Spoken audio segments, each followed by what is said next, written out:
any of the first ministers could have said or done anything to change your mind about the Emergencies Act. And I understood your evidence to be, yes, if one of them had said they had alternate tools and they thought it would end the situation, if they had figured out how to obtain towing services, and if they had convinced you that the laws in Canada were sufficient to deal with the protests. Is that a correct understanding? It would have had to have been more than one of them, but yes, this was a national emergency we were facing. But if there was compelling reasons why the Emergencies Act wasn't necessary, it certainly would have given me pause. Thank you. You would agree that this is the very reason why proper and adequate consultation is so important and, in fact, required under the Emergencies Act? Yes, that makes sense. Okay.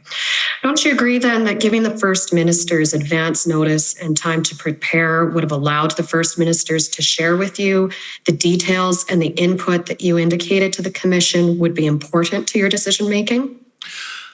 Throughout the 2 weeks, 3 weekends leading up to those conversations, we had many engagements with the provinces, the officials, ministers, and indeed there was a letter from the province of Alberta asking for exactly that, help with tow truck resources. So they felt very strongly that the federal government needed to step up with extra tools and extra support so that they could get those vehicles towed from Coots. So there was engagement with the provinces throughout, and we were certainly all talking about what would be needed to put an end to these occupations and blockades. And certainly there's been a lot of evidence before this commission about how Alberta solved the tow truck problem, so I won't get into that. But you would agree that none of the engagement you had with the provinces discussed at all the use of the Emergencies Act and whether it was necessary in the provinces? The consultation on the use of the Emergencies Act needed to center around what we'd actually do with the act. If I had consulted with the premiers early on without saying, these are the 6 things we would do with the Emergencies Act, their first question would be, okay, you might want to do this Emergencies Act, but what are you going to do with it? What powers will you be giving yourself or the federal government or our officials and police services?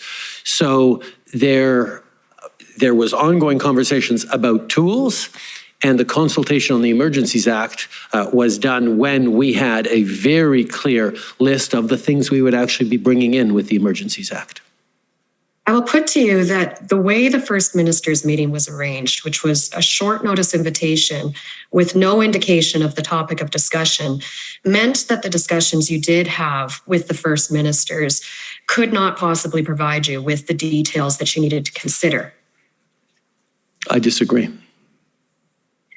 In your evidence today, you said that at the First Minister's meeting, you heard Premier Kenney say there was a plan for Coots, but that you had heard that before and you were not convinced that morning that it would be put to use. Is that correct?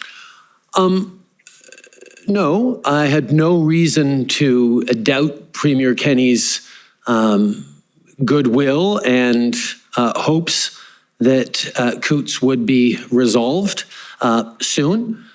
But I also knew that Coots had been in place for, at that point, 3 weeks. There had been an ebb and a flow. There were moments where traffic was let through, moments where people showed up more intensely. And it goes to the preoccupation we had that even if, as he indicated, there were good chances that it would be cleared in the coming moments, there was going to be a continued challenge to hold open that area given the current context. Minister Mendicino said at the IRG the afternoon previous, which you were present at, that there was going to be enforcement action at Coots, correct? Yes, it was something that we had been monitoring for a while.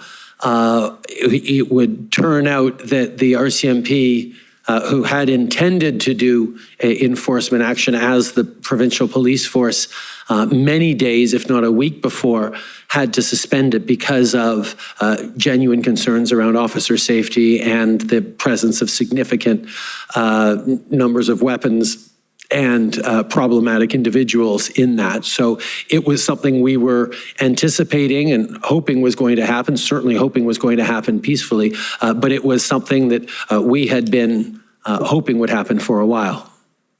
Yes, certainly, because what we saw was that the actions at Coots changed from public order policing activity into a criminal investigation. And around 8 p.m. on the night of the 13th, Commissioner Lucky emailed Minister Mendicino and Jody Thomas and advised them that the RCMP had an enforcement plan ready for execution and that they were indeed on the cusp of enforcement in Coots. And that proved to be true, correct? Yes, it did. That was good news that it was true, yes. So then why were you doubtful when Premier Kenney told you that he believed the situation had been secured and the RCMP would now proceed with broader arrests and secure the porter, when exactly what you had been told the night before about RCMP enforcement did in fact happen? We had been told throughout the process, throughout these weeks, that things were about to happen. Sometimes they happened, sometimes they didn't, and not just at Coots, but elsewhere. So there was an understanding that inevitably things were more difficult than reality is always more difficult than plans. It was good news that the province was able to clear, but I will also say, or that the situation was able to be cleared in the province at that point. I will also say that it was done in part with resources drawn from British Columbia. And one of the things that Premier Horgan attested to or said in that meeting was he understands it's a national emergency. He understands and agreed with our use of things, but he was very concerned that even as he was worried about what was happening at the Surrey border crossings, as he was worried about convoy activity in the interior, in other parts of BC, he had to give up a number of police officers to help with enforcement in Alberta. And while, yes, it was good news that Alberta looked like it was going to be resolved, there was a constant challenge that the whack-a-mole challenge that was brought up in other contexts, that things kept coming back. And we had a level of concern that even if one place was resolved, the threat environment, the concerns we had were going to replicate themselves elsewhere. And you understood that the police, the extra RCMP officers that were brought into Alberta were, of course, brought in under the Provincial Police Service Agreement, yes, not under any powers created under the Emergencies Act. No, because they were brought in well before the Emergencies Act. But it did go to the challenge facing being a national emergency when we see police. Well, when we saw the police action in Ottawa at the end of that week, it drew on police members from forces spread across Ontario and beyond. The Emergencies Act didn't change that, though. It facilitated that. It facilitated that. It didn't create police officers. No, correct? But it highlighted that you couldn't just look at one place and say, oh, we have enough resources to fix in this one place. It was a broad challenge across the country at the same time. So Alberta being on a hopeful track at that moment was obviously good news, but it wasn't sufficient to say, oh, great, there's no more national emergency.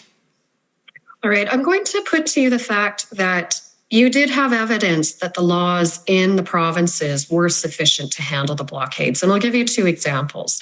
One is that the Windsor Police, along with the OPP, cleared the blockade and the Ambassador Bridge was reopened before you made your decision, correct? Yes, with the caveat that a lot of the people who were leaving Ambassador Bridge were purportedly headed towards the Sarnia crossing or the Fort Erie crossing, meaning that there were still real concerns that even as we settled things in one place, the rhetoric across the country and the online activity indicated that people were not going home, but they were looking for the next thing they could engage with.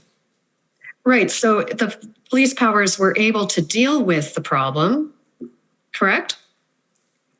They were able to clear the blockade. They were able to clear lanes at that moment, yes, in that spot.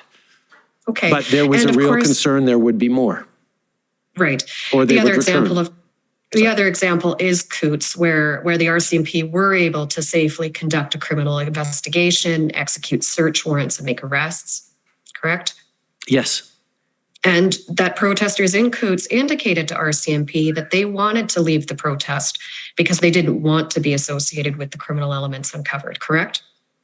I can't speak to what their intent was.